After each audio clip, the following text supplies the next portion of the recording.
Bonjour tout le monde, on se retrouve, enfin du moins on se retrouve pas vu que c'est ma première vidéo. Donc pour cette vidéo qui concerne un sujet qui m'est cher, la sleeve. La sleeve gastrectomie, c'est une ablation des 2/3 de l'estomac. Donc c'est une opération lourde qui peut être faite à toute personne obèse. Donc voilà. Il faut savoir que depuis que j'ai 8 ans, j'ai toujours été en surpoids, j'ai toujours été ronde, ça m'a jamais posé de problème, je me suis toujours acceptée, j'ai pas eu de gros problèmes au collège, lycée ou en université. Mais il se trouve que début 2014, j'ai eu une perte de confiance en moi. J'acceptais plus du tout mon corps, j'arrivais pas à m'habiller, j'arrivais plus à me voir, je me trouvais détestable en fait. Du coup, j'ai mené plein de recherches parce que les régimes, forcément, j'avais tout testé. Depuis que j'ai 17 ans, je les ai enchaînés. Weight Watchers, le régime des œufs. Non, c'était nul ça. Je crois pas que c'est. Ah, ça s'appelle le régime maillot. C'était pas le régime des œufs. Bref, le régime maillot consiste à manger au moins 8 œufs par jour, il me semble. Bref, et tout ce qui s'ensuit. Donc, je les ai quasiment tous faits. Donc là, il me fallait quelque chose de fatal, quelque chose de radical. Donc j'ai commencé à mener mes recherches sur internet. Et là, je vois donc tout ce qui est chirurgie bariatrique. Donc la sleeve, le bypass, l'anneau, je me renseigne. Mais je vois que j'ai pas l'IMC pour. Donc l'IMC qui est l'indice de masse corporelle, c'est calculé en fonction de votre taille et de votre poids.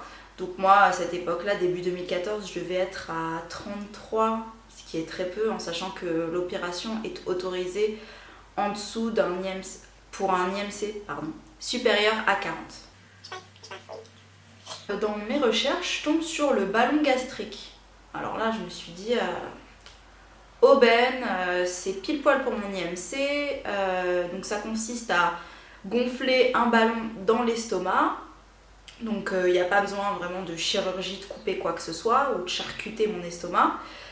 Mais voilà, c'est long et ça coûte cher parce que c'est pas remboursé. Donc j'ai un peu laissé tomber. Et en plus, je lisais énormément de forums et ça marche pas tout le temps quoi. Donc voilà, j'avais pas envie de me rentrer là-dedans. Donc du coup, j'ai l'idée fantastique de faire une sleeve gastrectomie en Tunisie. Oui, vu qu'en France, ils ne voulaient pas m'en faire une, je tombe sur des sites, des forums de filles, de gens qui se sont fait sleever en Tunisie. Alors j'étais au taquet, j'avais appelé, ils m'avaient envoyé le dossier d'inscription, etc. Alors, je critique pas parce que je ne connais pas. Il y a beaucoup de filles qui disaient que c'était super. Moi, j'ai pas eu l'occasion d'aller en Tunisie me faire sleever, tout simplement parce que j'avais pas les sous à ce moment-là. C'est entre 3 000 et 4 000 euros. Et du coup, à cette époque-là, j'étais pas encore en mode j'économise. Donc, j'avais pas cet argent. Du coup, le projet de sleeve est tombé à l'eau. Ensuite, je déménage à Paris, etc. À Paris, je prends encore plus de poids. J'atteins un poids que je n'avais jamais atteint, donc j'ai atteint les 94 kilos. Enfin, du moins 90 kilos, on va dire, parce que les 4 kilos, je vous expliquerai après d'où ils viennent. Donc, et voilà, et bon, là, pareil, marre de mon poids, marre de m'habiller, marre de me regarder. Bref, tous les régimes, je laisse tomber, j'essaye même plus. Voilà, je me dis tant pis, tant pis. Sauf que vers avril 2015, mars-avril, j'ai pas mes règles. Et pendant 3 mois. Donc pendant 3 mois, j'ai pas eu mes règles. C'est pas une grossesse ou quoi que ce soit. Donc moi, je tire pas la sonnette d'alarme. J'ai pas mes règles, écoute, tant pis. Sauf que ma mère m'a dit non mais attends, 3 mois, pendant 3 mois t'as pas eu tes règles, c'est pas normal, je te prends rendez-vous chez la gynéco. Donc je me rends à Strasbourg, donc ma ville d'origine, la ville où ma famille habite, et je me rends donc au rendez-vous que ma mère a pris chez la gynéco. Donc là, voilà, je lui explique, elle check tout et elle me dit que c'est normal. Donc j'ai un dérèglement hormonal lié à mon poids. Donc là, je suis en obésité, donc 92 kilos à cette époque-là, pour 1m58. Ben voilà, c'est le corps qui réagit ainsi, c'est pas normal. Elle me dit, faut manger plus sainement, faut faire du sport. Je lui dis stop. Alors là, j'en ai marre des médecins qui me disent, bah, faut manger sainement, faut faire du sport. On me l'a toujours dit, c'est pas comme si j'avais pas testé. Ça marche pas, ça marche pas, ça marche pas. C'est pas une question de nos motivations, je peux pas vous expliquer, mais voilà, enfin, on est gourmande, on mange. Les régimes, c'est bien un moment, mais arrive le moment où tu craques, quand t'es en plein craquage. Donc moi, je lui ai dit stop, j'arrive pas. Tout ça, ça marche pas. Je lui ai dit j'en peux plus, je suis fatiguée là. J'ai envie de perdre ce poids, je me sens pas à l'aise avec ce poids. Mais j'ai pas de solution, j'ai déjà tout testé. Je vais pas le retester. Donc là, elle me dit, écoutez, je connais un chirurgien, je sais pas si vous avez déjà entendu parler de la sleeve, du bypass et tout ça. Ah, quand elle m'a dit ça, j'étais trop contente. J'étais là, oh là là, peut-être que ça y est, ça va marcher, J'étais trop contente. Du coup, elle m'écrit un courrier pour un chirurgien qu'elle connaît, donc pas loin de son cabinet, qui s'occupe, donc c'est un chirurgien bariatrique, un chirurgien donc, qui s'occupe de tout ce qui est gastro, etc. Et elle lui écrit un courrier, elle m'envoie vers lui. Donc de là je sors, je prends tout de suite rendez-vous chez ce chirurgien. Donc j'arrive à ce rendez-vous, toute contente, mais un peu peur parce que je savais que j'avais pas l'IMC pour. Et donc il me reçoit, il me dit bon, je vous avouerai que je suis pas sûre que votre dossier soit accepté par la sécurité sociale à la fin, mais je vais quand même vous laisser faire toutes les démarches et on l'enverra et on verra. Donc voilà, les démarches c'est quoi? C'est prendre rendez-vous avec beaucoup de médecins. Donc il faut avoir un rendez-vous avec le gastro-entérologue, avoir un rendez-vous avec le psychiatre, avoir un rendez-vous avec l'endocrinologue, avoir un rendez-vous avec son médecin généraliste et donc ton chirurgien à la fin. Après, tout dépend des chirurgiens. Il y en a qui demandent à aller voir un pneumologue, un cardiologue, etc. Moi, j'ai pas eu besoin de voir ces médecins-là. Donc, impatiente comme je suis, on était fin avril, début mai, je prends rendez-vous avec tous les médecins en une semaine. Je me suis dit, ça va aller super vite. Pas du tout. Vraiment pas. En fait, mon premier rendez-vous, ça a été avec le gastro-entérologue. Super sympa, il m'explique que il faut d'abord faire une gastroscopie pour voir si l'estomac fonctionne et est en bon état pour pouvoir être opéré par la suite. Donc ce rendez-vous n'a un peu servi à rien, mais à me donner un rendez-vous à la clinique pour du coup la gastroscopie, en sachant que la gastroscopie se fait à l'hôpital, que moi personnellement j'ai été anesthésiée généralement. Je sais qu'il y en a qui font des anesthésies locales, moi c'était général. Il m'a pas laissé le choix et j'étais très contente. Donc voilà, il faut prendre rendez-vous avec l'anesthésiste avant de se rendre à la clinique. Donc voilà, là j'avais qu'à attendre ce rendez-vous qui était je crois fixé 3 semaines, 1 mois plus tard. Donc déjà mon impatience a pris un coup. Enfin du moins ma patience a pris un coup. J'ai des problèmes avec les expressions. Bref. Ensuite, j'ai eu rendez-vous avec le psychiatre. Comment vous dire? C'est le rendez-vous que j'ai le plus redouté de tous les rendez-vous que j'ai eus. J'ai lu 1 milliard de forums. En fait, je me suis dit, il va tellement t'analyser dans ta tête, il va peut-être voir que t'en as pas besoin, tu vois. Vous voyez? Pourquoi je vous tutoie?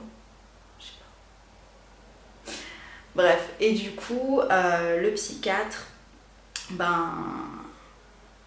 j'étais tellement stressée, j'en pouvais plus, j'avais mal au ventre, c'était une horreur. Mais après, dans son bureau, ça s'est très très bien passé. C'est un peu un interrogatoire, mais il t'écoute parce qu'il veut creuser.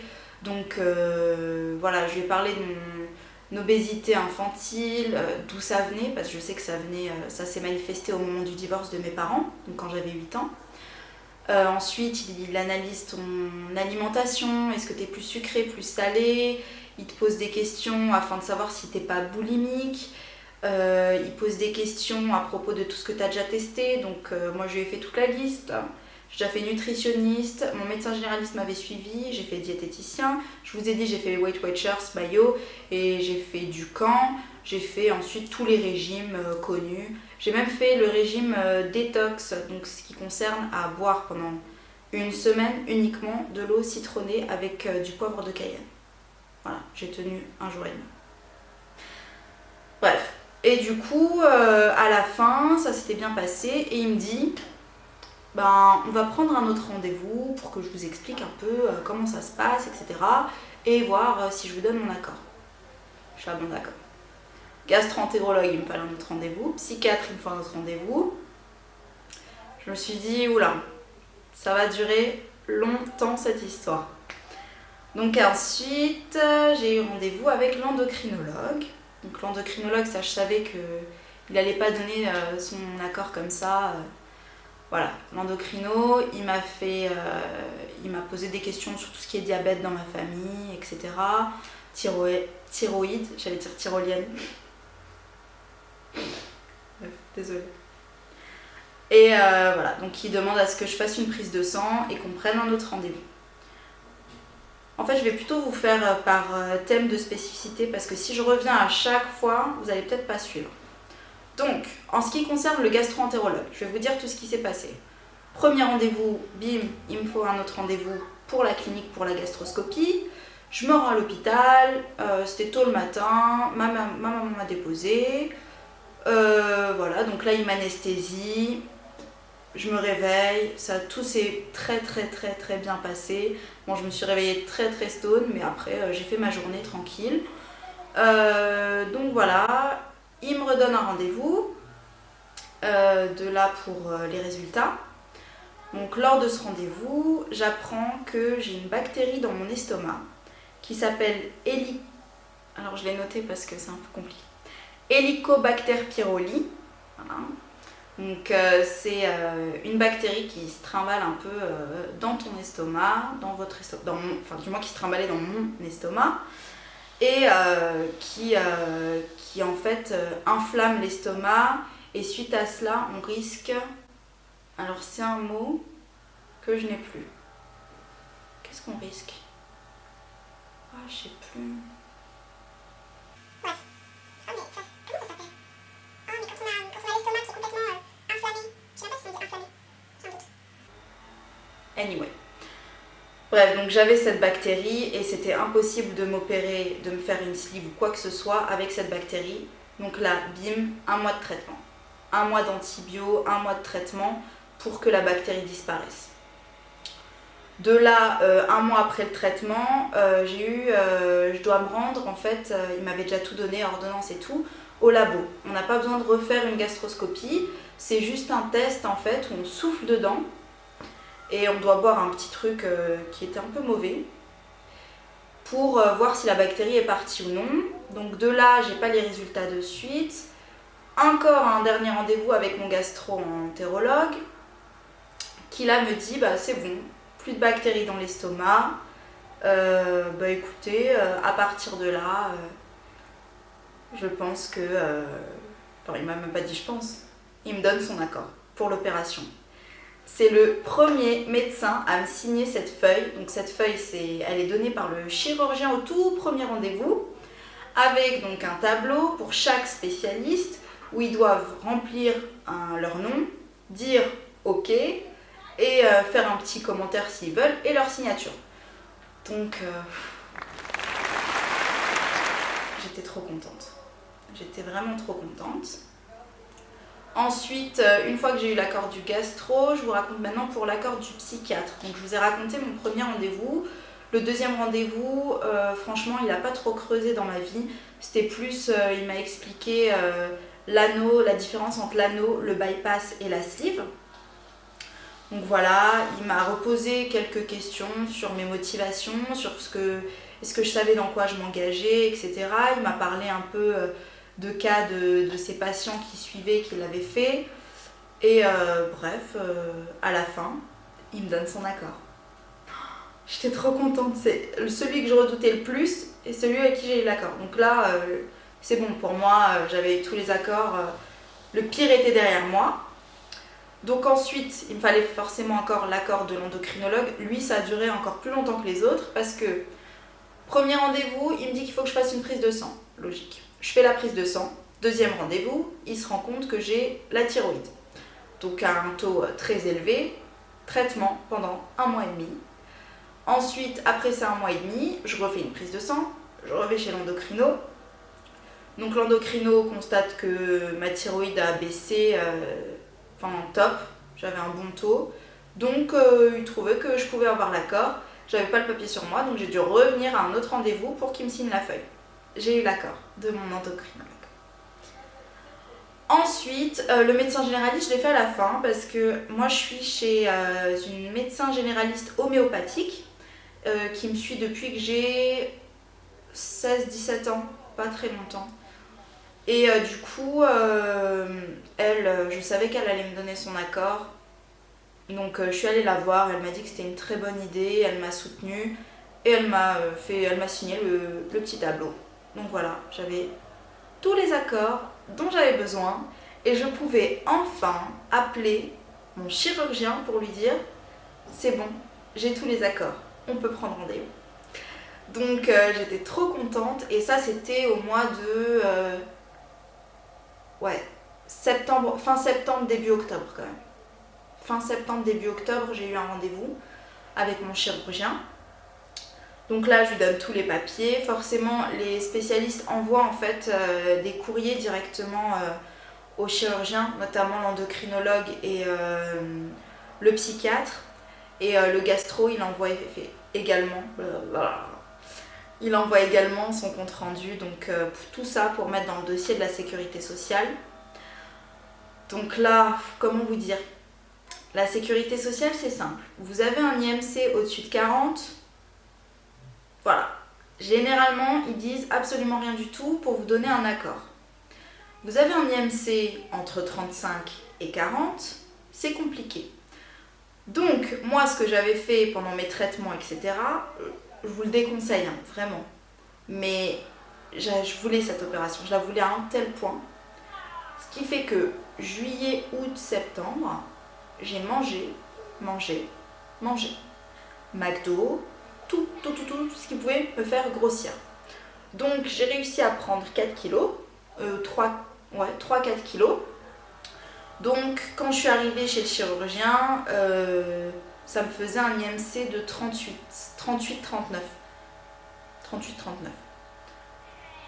Non, 38, ouais.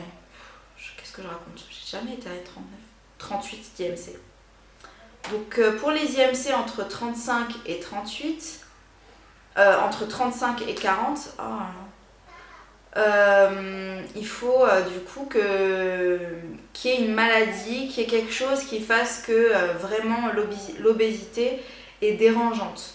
Comme avoir de... Comment on appelle ça Quand on fait de l'as. Élise.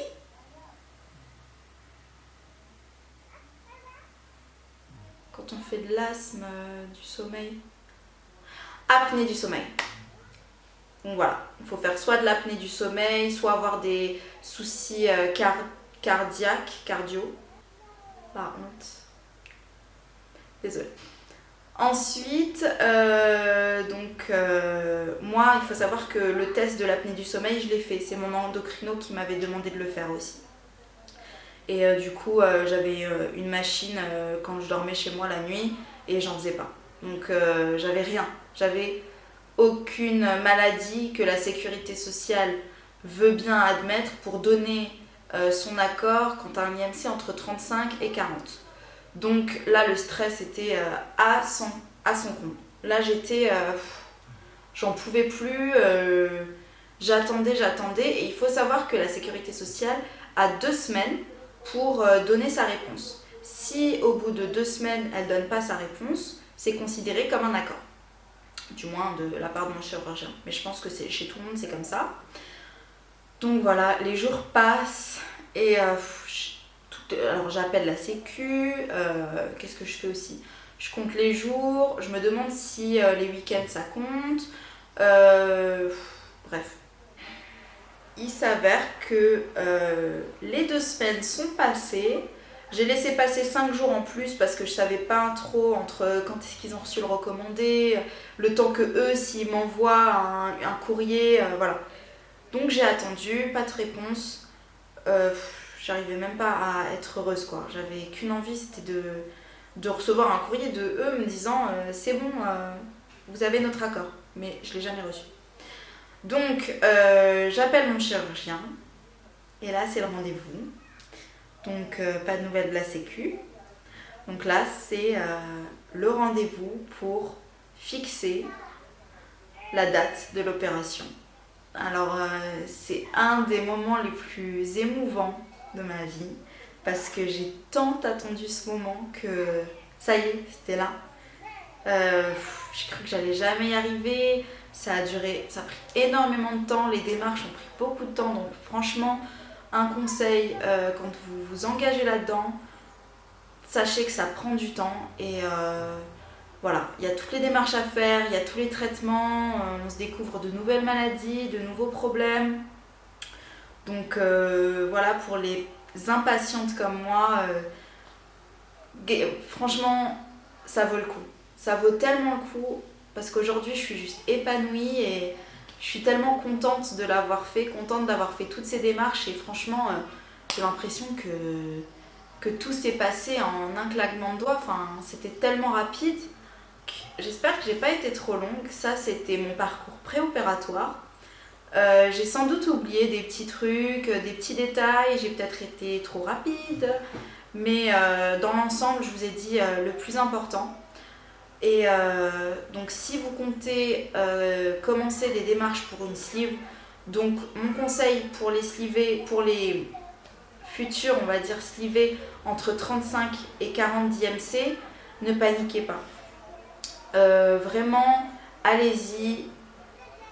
Vous pouvez jouer la carte du psychologique avec le psychiatre. Faites-lui comprendre vraiment parce que son courrier il joue un rôle très important. Moi personnellement j'ai vu le courrier qui a été donné à la sécurité sociale de mon psychiatre. Ça fait quand même 4 pages où il explique vraiment que, voilà, comme je lui ai parlé, que ça venait vraiment d'un choc de quand j'étais petite, d'un traumatisme, que je suis comme ça depuis que je suis tout petite, que voilà, il y a plusieurs choses à prendre en considération qui font que la sécu pourra vous donner son accord. Donc voilà, c'était la première partie de ma vidéo. Vous trouverez la deuxième partie dans quelques semaines. Donc là, je vous parlerai de tout mon parcours post-opératoire, comment s'est passée l'opération, où j'en suis aujourd'hui, combien de poids j'ai perdu. Et voilà, j'ai été ravie. Si vous avez toutes les questions, si vous avez des questions, n'hésitez pas à me les poser en commentaire. Vous pourrez suivre mon parcours de sleeve sur mon Instagram qui est DayFlySleeve. Vous pouvez le trouver en cliquant ici. Et sinon, vous trouverez des articles, tout ce qui est mode, etc. ici sur le blog laselfish.com. Voilà, j'ai été ravie. N'hésitez pas à mettre un commentaire si ça vous a plu, un petit pouce vert, un pouce rouge si ça vous a pas plu, mais franchement, j'apprécierais pas. Et voilà. Plein de bisous, bye bye.